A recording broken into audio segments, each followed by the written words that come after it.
think there's not a lot of glare on my glasses. Kind of cool. Kind of cool. So I know there's some shadows here. All right, here we go. Hello, everybody. Welcome to another episode of Talk of the Trades. We've been out for a minute. We've both been traveling and just doing all sorts of stuff. Busy networking as well. We had a big networking event yesterday. We sponsored the TACCA golf tournament. The Texas Air Conditioning Contractors Association. Yes. Let's go. Heck yeah. So that was a great event. Got to go out there with a couple folks from the distributing side. Insco was out there. Additionally, Johnstone. Other folks like Johnstone as well. So shout out to our guy Daryl, our guy Gifted Terrence as well. It was a good time. We were with some of our clients as well, so that was fun to kind of get together.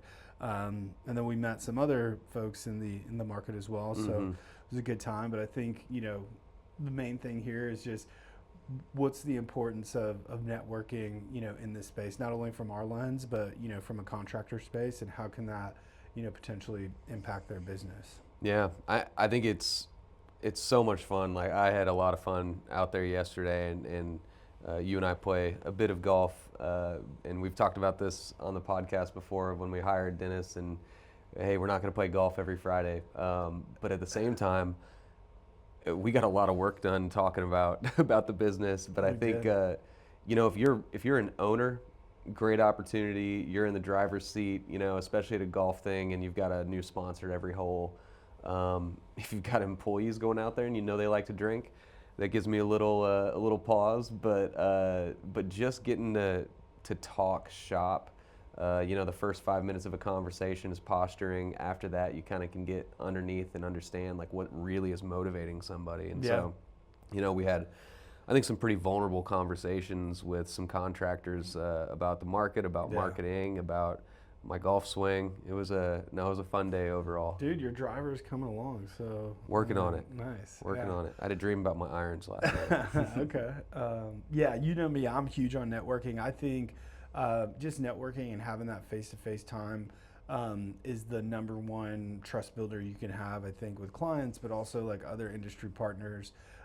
Yesterday was, a really great example of it, and I love it because you're out of the business setting. Everybody's guard is kind of down, and you're able to talk like a little more open and candidly.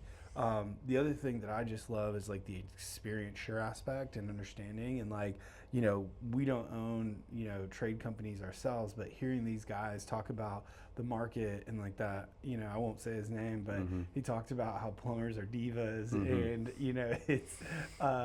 it's interesting to get those insights, because I think it helps us as a marketing agency to understand like some of the other challenges that contractors face. We always talk about we're born in the trades because Ben founded our company along with you, and we really try to understand all facets as opposed to just the one side of it.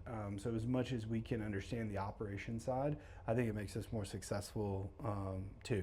So that's what I loved about it. Where did we end up ranking? Like, where did we finish? We were, I believe, 7th. Okay. We were in 1st through 9. And we started, you never should look at the scoreboard, because then we started feeling ourselves, but then we didn't hit any putts on like the last 6 holes. So I know, that was rough, man, but the course was beautiful. It was a good time. TACCA put together a really great event.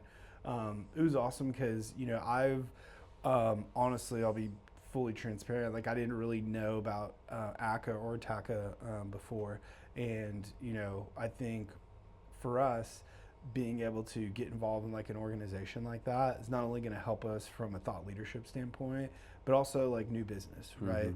And I think for contractors out there, that's one of the big goals that you have, is to grow your business and get new business. And so what do you think like are the networking events that contractors can be a part of, or associations within the community that would allow them to maybe kind of build relationships in a way that they might not think that would impact their business? Yeah, I mean, specifically looking at, and we are members of ACCA, But looking at your the people on your leadership team and finding what they're passionate about to where it doesn't feel like work. You know how a lot of those thought leaders say, if your job is fun or whatever, you'd never work a day in your life. If you love your job, you'll never work a day in your life. Yeah, BS. Sure. But like in reality, Chamber of Commerce is great. But Yeah. you got to like the people in the chamber to be able to be active in it. And you may have, if you're an HVAC company, you may have a technician or a comfort advisor that lives in, like we're in San Antonio,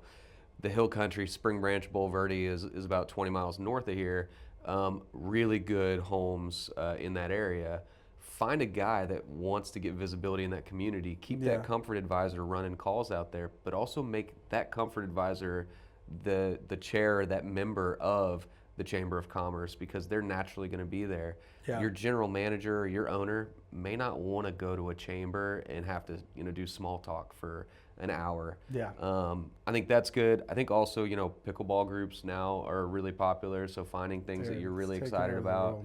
And then faith driven. I know like Ben and Jim, some partners and friends that we have here, they've got some faith driven groups that they do Bible studies together. So just find a way to make it not feel like work. Yeah, I agree. Yeah, I think all those are great. What are your thoughts on like different trade organizations? I think TACCA is a perfect one, but I'm sure there's others out there for the different spaces as well. I mean, Service Nation. I mean, if you want to count those, I mean, finding again the ones that's going to provide value. I know Nexstar, they've got a pretty big startup fee, but we've run into Nexstar a lot as far as they get discounts to their clients, and even like at Home Advisor and Angie, I know that they have 25% off as a Nexstar dealer. So there's just a lot out there, but that's also the good and the bad. Like there's so many out there now, and especially even Facebook groups, like finding groups that you align with. Yeah. I think is super important. But the local connections, finding groups that are not just about your industry, so that you can share leads back and forth. Yeah. The BNIs, I would never sign up again for a BNI personally. But if you've got a hungry sales rep, put them in the BNI. I was going to it's all about their personality. Yeah, we've had some clients I know, like, that's how they started their businesses and were able to grow clientele that way in the BNIs. But yeah, you make a good point about, Facebook specifically and the local groups that are available for these, like the little suburbs in your area. So like, for instance, we have a, area over here called like Stone Oak, and there's so many like Stone Oak groups of these folks just like community, and it's similar to kind of like the Nextdoor vibe, but on Facebook. Same thing with Bernie, Almost Park, like there's all these different areas. And so if you have a large city like that, and what your top zip codes are, trying to find groups there and get engaged, I think would be a huge differentiator for some folks. Yeah, my wife's a member of the Wives of Hollywood Park Facebook group. We don't live in Hollywood Park. You're We're adjacent. Yeah. She's always commenting in there. Her old boss at Waterbury used to live in there. He lives in there. So nice. Anyway. And speaking of your wife, shout out to Allie. Congratulations. We're talking about networking and groups and organizations. She just got selected to be in LSA 50, so that's huge. Big. Yeah, she's very excited. Yeah, and so that's the other side of it, leadership groups like that as well, to really position you as like a great corporate citizen.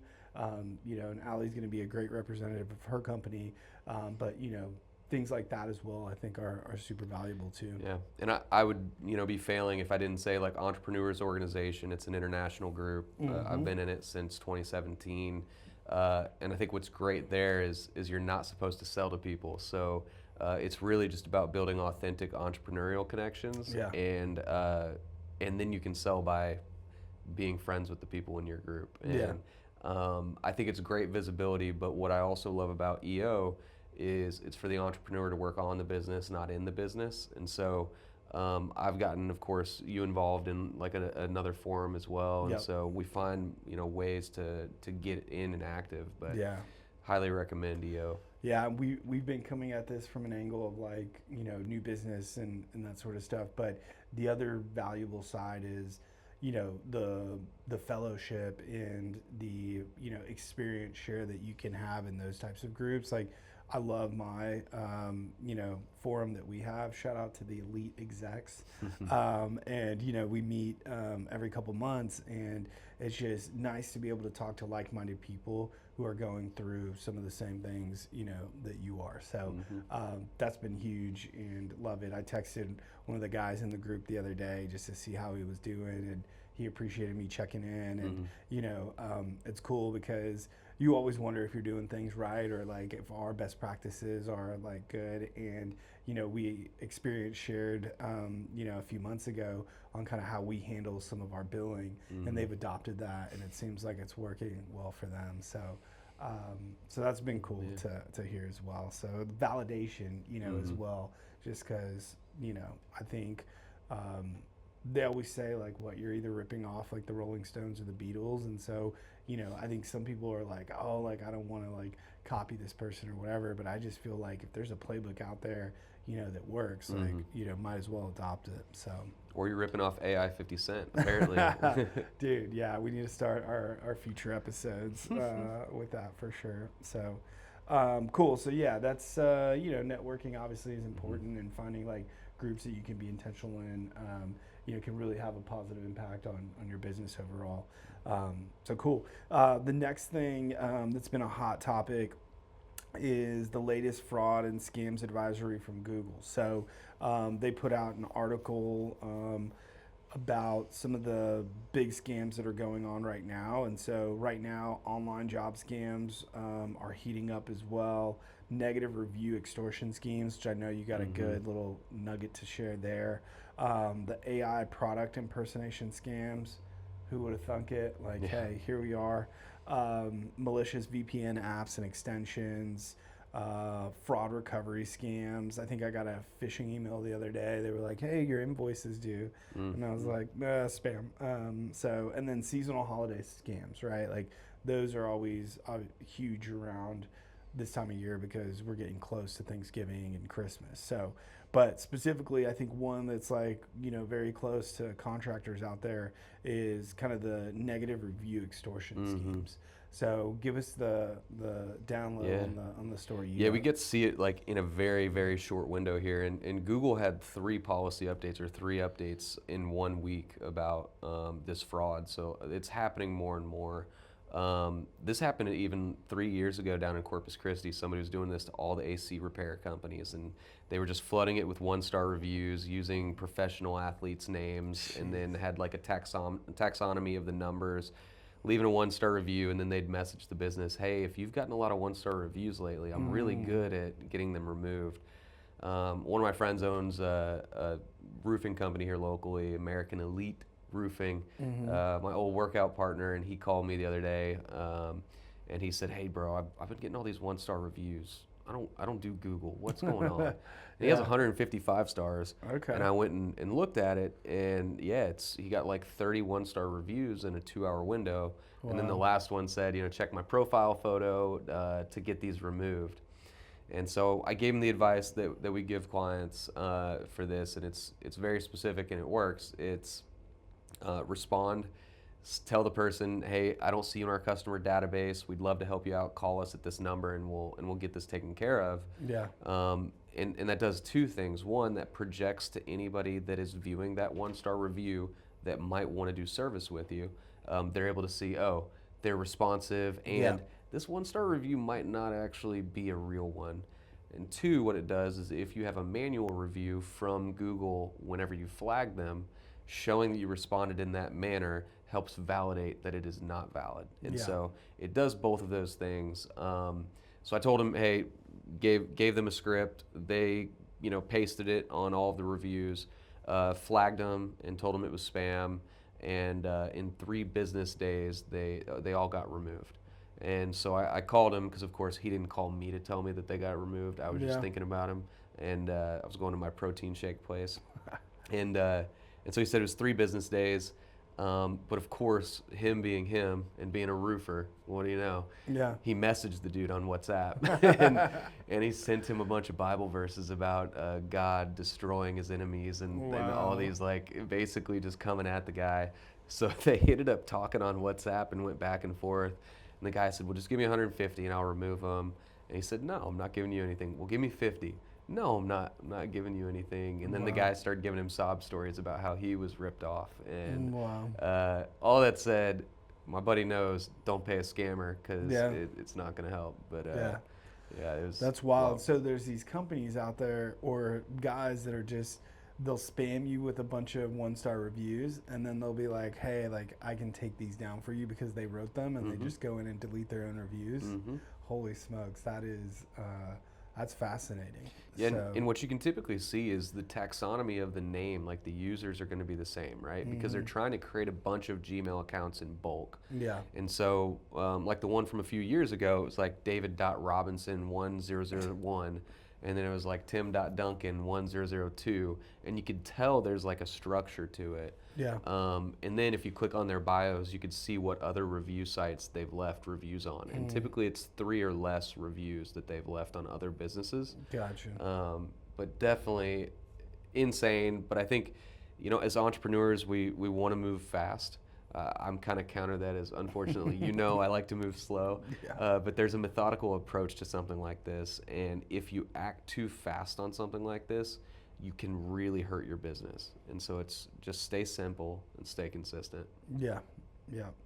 The other big thing they're seeing is stuff around jobs, and I think it's, you know, important if, you know, you have any job listings out there to be careful around some of that stuff as well. The other stuff is, you know, the holiday stuff, you know, which is interesting on how that might, you know, apply to the trades, because it seems like this is more centered around like Black Friday and Cyber Monday. But do you see any potential risk for you know, contractors with anything like regarding the holidays? Have you ever seen any? I mean, not necessarily. I'm sure there are. I think really what that's probably trying to get at is the consumer. Here's this special offer. Click here, kind of a situation. That's typically what we see with those kind of scams. There was another one though that I wanted to mention that we've seen here. Oh, I know that we had a client in Austin at one point that they were getting ads on TikTok where somebody was using their phone number and just blowing them up. So it was like a competitor that was mad at them that just like started blowing their phone up on TikTok and offering free something. Yeah, it was crazy. I remember that one. And so what these people were doing was they were running ads on TikTok, and then they were sending people to a page that was full of like PMAX ads. Basically, that's what it was. And so all your PMAX ads were showing up on this page, and people were thinking because, and they were in Spanish. So the person was like, you know, job, click here to apply. Then they would go to this site, and then it would be like all these ads for contractors, basically. And then they would, boom, they'd click on the PMAX ad, and they would like be submitting or calling in. And the way we figured it out was we told our clients like, hey, next time get that person to like send you a screenshot or a link of it. So we ended up getting like a link to it, and we're able to check it out and kind of figure it out. But I think that stuff is still kind of going on out there. I think we've been seeing an influx of spam from different countries and a ton of like irrelevant form fills. You know, because on the other side of that, from a technical standpoint, once we start receiving so much spam, I think there's a vulnerability that some of the forms that aren't spam will then start getting marked, because I think we've been in situations like that where our spam filters just kick into high gear, and then you're like missing out. So, you know, from a kind of data hygiene perspective, you know, if you start seeing an influx of just spam, make sure you're checking through all those forms that might be getting flagged and not getting to you, to see if there's legitimate leads in there. Because we had a major issue with one of our clients on that one time, and it was not pretty, but you know, we had to be open and honest about it and just say, hey, you know, we try to do our due diligence. And I think that's the struggle with like relying on the technology, because I always, you know, want, like, it's hard to, you know, I'd be lying to say like we monitor every single form and we watch like everything that comes in, but like when you reach a scale we're at, you know, 75, 100 clients, it's hard, right? So we got to rely on that. And I think that's where the partnership with our clients comes in, to be able to flag it and understand. Like, I had a client reach out this week and be like, hey, I haven't been getting forms. Luckily, it was something on their end, but we were able to like troubleshoot it, go through, and ensure that it wasn't like a bigger issue. So, but all that to say, I think communication on both sides, because us as marketing partners, we do want to do our due diligence, but at the same time, if you're a company getting hundreds of forms a month, it's a difficult kind of task to take on your own. Yeah. And I know it's changed over the years, just like as far as how clients feel. But back when I was doing like client management, I would always tell the client, I'm working with you, but I also need somebody as a contact in the call center. Yeah. And now I think there's friction where a lot of clients don't want to give us access to the call center, but you can solve a lot of problems very quickly if the call center is able to give you feedback, and because it's not all like phone calls, because we have Lead Pulse where we can get them graded and the AI can give us feedback quickly. Yeah. But there's a lot of stuff that is like in between that maybe the AI isn't going to pick up. Yeah. I always go back to one of our clients. They kept getting calls from an energy, people asking about the utility company. And immediately the CSR had that number ready to go. And for me, it was like, this is a flag. Yeah. The fact that the CSR had the utility company ready to go, and come to find out, Google had a conversion where it was looking at phone calls. Well, people were coming in off of this utility company, so it was just sending that business more leads for the utility company. Yeah. Insane, but you don't want to allow it to optimize off of bad leads, and that's Right. exactly what it's going to do if you don't correct it. Yeah, no doubt. And we've had some weird situations too where, random, on the subject of spam and just, fraud is like our, tracking numbers will get put on some, bogus site. And then next thing you know, like our clients are getting calls. And it's difficult because we're attributing that number to a certain source. And if we don't take that extra step to figure it out, then, we might move too fast and just like totally abandon something because, we haven't been able to do it. But I know with one client, it just kept popping up until we found one of these like sites that promised like AI voice search. They were, using the number, and it was one of our Google Ads numbers, and they were calling up for the wrong company. And so, our client was obviously like, hey, like, why are you advertising for this other company? And so we had to figure that one out. But, shout out to our client and their CSRs that, were, number one, like patient with us, but we're also like collaborative in helping us like determine like why. And that was another one. We said, hey, next time this happens, ask them where they saw the phone number, right? And sure enough, like we figured it out, and we were able to like contact that site, and I think our SEO team was able to get that fixed. So yeah, and that's something that's important. I know that for a lot of contractors, especially old school contractors, tracking numbers are a no-no, and it sounds odd saying it now, but if I don't own the number, if I don't control the number, I don't want it. But the reality is, the cool thing about tracking numbers is we can turn them off and on. Yeah. And so if it does get in one of those spammy circles, because people will do it, we can turn that off, pause it for 10 to 14 days, then turn it back on.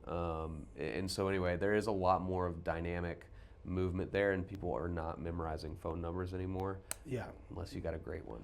Yeah, no doubt. Vanity numbers are great, but especially tracking numbers, you never know what you're gonna get. So cool. So beware of those review scams. Google's certainly putting some stuff out. I think we're sending out an email to our clients today just to kind of keep them, aware and to let us know.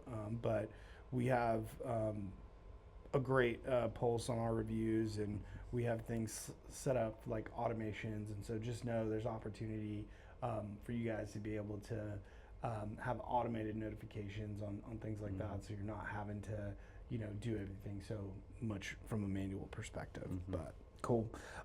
Next thing on our list here is talking about our move to ClickUp, and big organizational change for us. And I think the overarching kind of theme here is like, as an organization, when you make a big change from like a project management system or specific to the trades, when you're moving like CRMs, or FSMs, like if you're going from House Call Pro to Service Titan or vice versa, what are some tips or things that you think are important when making such a monumental shift? Yeah, I mean, assigning a project leader, making sure it's not a rule by committee, and I think we've done a little bit of both with the ClickUp transition, but like saying, hey, Maria, you're spearheading. Get the right people in the right room when we need it, but getting 32 people to all be doing ClickUp training and have their say, I think would be a really bad move. I do think, we did ask the team in their L10s to give us feedback on our current operations so we can review those notes. And so we are getting intel from the team, but we're really looking at it from the process and efficiency standpoint. I think don't put a ton of stock in the consultant that's going to help you onboard. And also don't trust anybody that blurs their background in Zoom. Come on, if you're not confident with where you're sitting, I don't know if I'm confident with your skill set. That's questionable. But I think the same thing happens with trades companies is, okay, you got to have, it's easier to start with a select few number of people. Don't let the whole office in on it, because then all the chatter and all the friction can happen. I think you nailed it on like the feedback framework. And what we did, we asked our team what's working, what's not working with our existing system, to try to uncover some things and find the pain points, but also find the wins and things that we can try to move over and continue. The other challenge is some people are great with change, other people are not great with change, and what I struggle with is the balance of letting the team know that this is going to happen, and how much information can you share off the bat, because there's a lot of unknowns even when we start making transitions, or anybody really, right? Because we do our due diligence, we figure it out, but you don't know until you know, right? You get in there and you figure out. We were very optimistic on a lot of things that ClickUp could do, and then as we start peeling layers back, we see, okay, well maybe this wasn't exactly possible in the way we envisioned it, but here's the other opportunity. So setting expectations, I think, is important as well, and like you said, having a project leader, someone's going to spearhead it, and kind of, what we always say, if everybody owns it, nobody owns it, but also having somebody that's going to be able to have some final say, and at least get us to a V1 to where we get launched and get stuff going, because I think with certain things by committee, you just kind of go in a loop over and over, and you never finally get something to where it needs to be. So it's super important to make sure you got a leader, have that feedback framework, and then figure out how you message to your organization to hopefully give them some peace of mind. But it is a struggle, because I think everybody wants a different level of detail, and the thing I struggle with is when folks start creating narratives that aren't even true or exist, right? And we have these Stoic books here, and the Stoics say don't suffer from imagined troubles, right?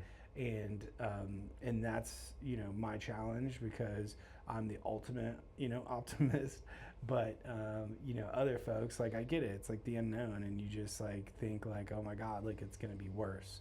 And I always try to tell people imagine a world if it was better. What does that world look like? More TACCA golf. Exactly. I think a couple takeaways I have that I think are really important as well is one, don't let your sales team sit in sales pitches, because they can get excited and believe what a salesperson's saying. So put your most skeptical person in the room, which is what I think Maria might be tied with me as a critic. But y'all are 1 and 2 for sure. So she was involved, and she'll do that. 2, read Reddit. If you want to know anything negative about anything in your life, go to Reddit, because you'll read all the negative stuff. ClickUp has a ton of threads and subreddits, good and bad. With FSMs like the big dogs of Jobber, Service Titan, House Call Pro, you know what you know. And so reading Reddit, you're probably just going to get frustrated. But there are a lot of specific questions there, and everybody wants karma, so ask them. Yeah. So I think those were two, really important things. And then the whole 30-day trial thing, for me, like we didn't really do a trial with ClickUp, but a short-lived trial allows you to just waste a bunch of time and say no. Yeah. Like signing up on what we did, which is a 2-year commitment, which I don't, hey, I hate 2-year commitments. I'm commitment phobic, but like doing a 2-year commitment, it forces us really to move because we made the decision for the right reason. We want to free up our team's time. We want to provide better results for our clients, get out of our own CRM, and we want to consolidate software stack. Yeah, I think that was huge. The other thing, and you kind of alluded to it, is making sure like you understand like the onboarding process that the organization's going to offer you, because like I'm in all the Service Titan groups, man, and it's like a tale of two stories. Some people either have like the best onboarding ever and they're able to like get going off the bat, but I've seen like other people where like Service Titan ruined my business and I'm having to shut down because of whatever. And so what I did appreciate about our onboarding was they were pretty specific on kind of like what the service agreement was and what they were going to provide. Like they were pretty detailed on that. And, despite them trying to sell us, additional products and things like before we were even done, I think, they were pretty solid in helping us get to where we're at now. And at least I feel like comfortable and confident about it. And I felt like our guy was pretty competent, very competent, I would say, and helping us get to where we're at now. So I feel good about it overall. But all that to say is like the onboarding piece, really understanding that, setting expectations from the get-go on, what the future state you want to be, right? And what does like success look like, so they understand it. And I think we did a really good job of like outlining that for our person. And so there were a couple key things that I think we got done, very well. And also understanding like, after your onboarding, what are you going to have left to do? Because we still have, a considerable amount of work to do on our end to get it like finalized. And, part of that is, number one, we had to kind of learn and understand all the capabilities of the platform. And now we can figure out, okay, this is how it's going to adapt and apply. And we've started pulling in some stakeholders to ask them for some feedback and understand it. And we just had a meeting the other day, which was really great because, I tend to kind of over-engineer a little bit. And so it's nice to be able to get somebody to say, hey, like, this is probably too much and we can just start here. So that was good perspective to have as well.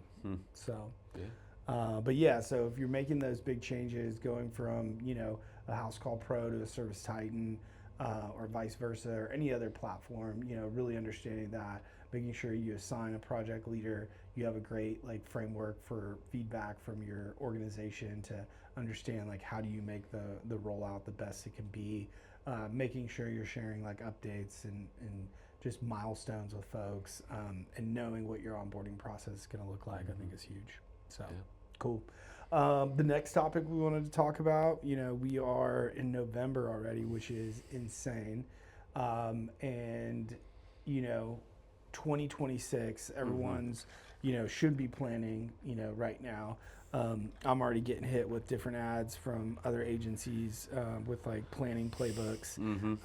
And, so it's interesting, to see some of that. But, what do you think some of the best practices are for planning out budgets for trades companies? Yeah, I mean, one, let's be realistic. So, always our CPA, Chris Williams, we always talk about have a rolling 13 month report, so you can be realistic with what's going on over the last 13 months. Yep. Especially if you're, if you get the shoulder seasons, take those into account. Be realistic with the budget. Something that we do with our marketing plans is have comments as to when budgets change. So if we set up a budget at the beginning of the year on Google Ads, it works well, doesn't work well, and we change mid-flight or we're booked up in March, making sure that the comments are there so you can go back and look. Because when you're reflecting back on a year afterwards, our memories are terrible. You can tell yourself a story and not know what actually happened in March. Yeah. It could be Frankie's fault because he got sick and got COVID twice in March, which I don't know if that's possible, but let's just say. Yeah. In reality, it might have been the fact that the phones weren't working and you guys couldn't pace or couldn't spin. Yeah. So be realistic, but also be accurate with what happened in the past year. I think also doing a GPS report like the Geo Profitability Score, it's a report we typically do here to identify like where are you winning in your zip codes, where aren't you winning, and then mirroring whatever campaigns and tactics you're going to do in 2026. Make sure you dominate that backyard and your best zips so that your driving billboards are in the same neighborhoods and you get more jobs off of them.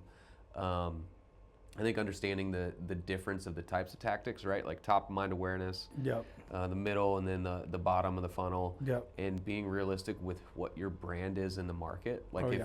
We've had really good success with a couple of the Window World dealers here lately that the past agencies that were working with them were doing only bottom of the funnel, like let's only chase PPC leads. And we turned on some top of the funnel tactics, and it really helped build it. Am I actually saying the opposite? It's the opposite, isn't it? Well, no, I think you're accurate in both ways, because we've had, we had one Window World, which they started with like from ground zero, and we had a really balanced approach in terms of how we approach like brand awareness with our partners, Allen Thompson Media, and then how we approach like lead gen, and they both feed each other. I think we.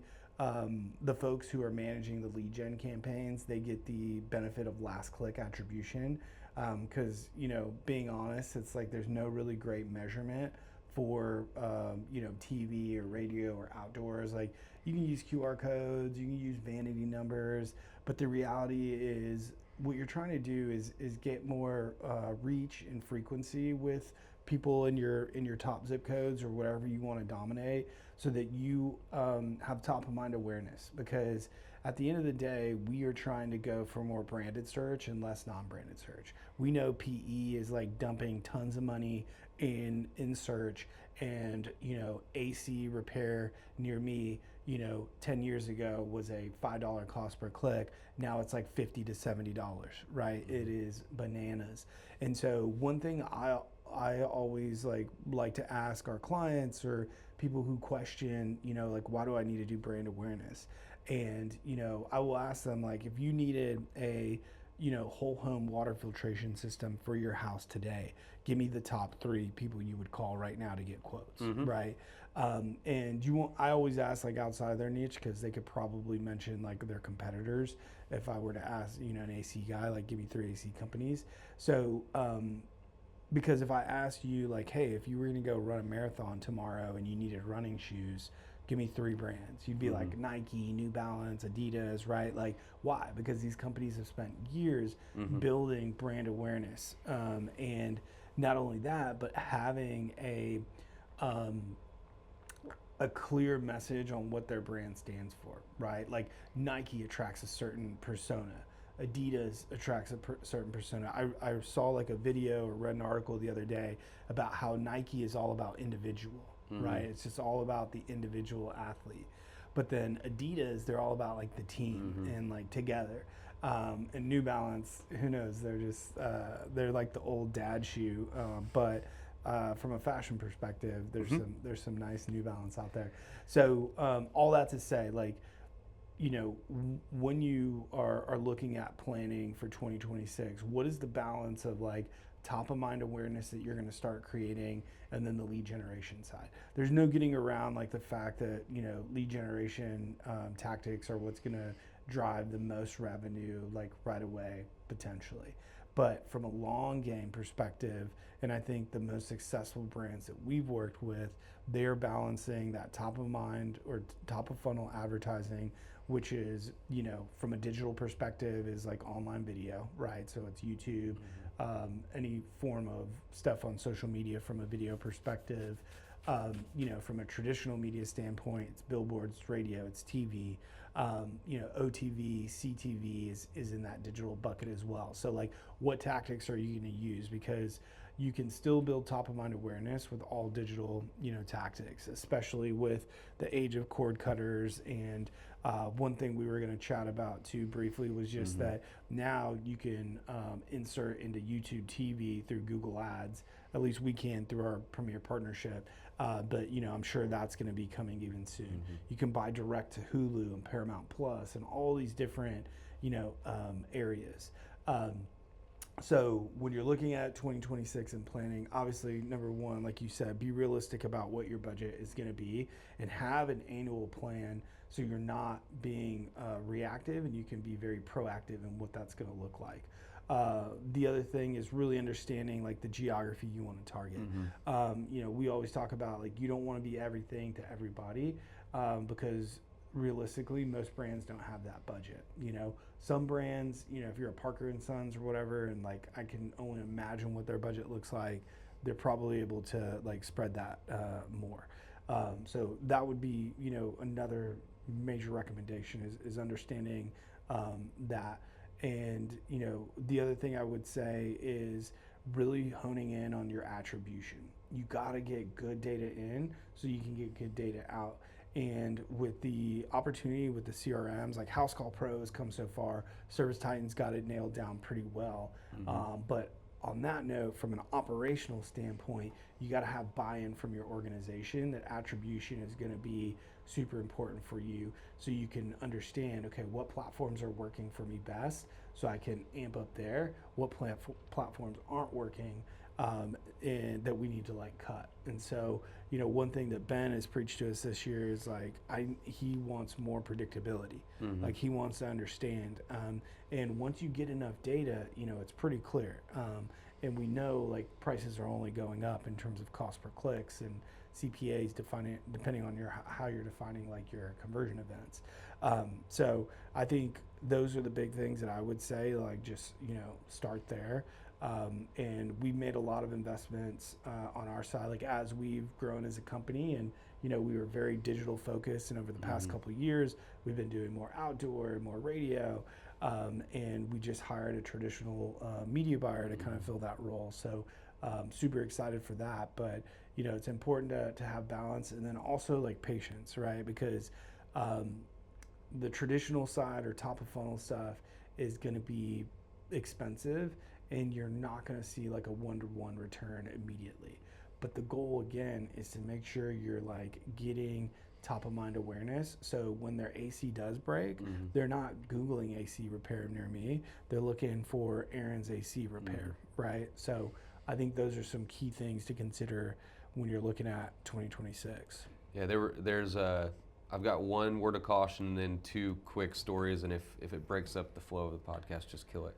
But one, the word of caution is let's also be careful with the AI investments on monthly fees and what you're going to put money into. As I say that, pitching something like the Graphite Lab, which Jacob has a really cool tool, and they're calling it an assembly, where you can go in and then change the tracking source based on certain data points automatically, and you don't have to rely on the CSR, right? Yeah. Like we use the same tracking number on GLS as the GBP sometimes because it helps with visibility, but it's hard to then say where did it come from, and so using a tool like that to reattribute is great. Yeah. The two specific client examples, and I'll try and wrap it up quick. One was a company, an exterior remodeler, that they were a sponsor of the local NBA team, did a ton of outdoor, did a lot of TV, very little bottom of the funnel. We took over and immediately they've had really good success. And us as an agency, we want to pat ourselves on the back and talk about how great we are. In reality, yes, we're good, but also there's just the logic of they've been doing branding. Now all of a sudden we're doing bottom of the funnel. Well, we're capitalizing off of that branding they've been doing, right? Yeah. And so I don't want to say anything negative about the past agency except for they just had a blind spot. In the same way, we've got another really big client that we love working with, but they don't want to do any brand awareness and zero top of funnel, but then they're trying to hold us accountable for click-through rates, conversion rates, and booked price per booked job.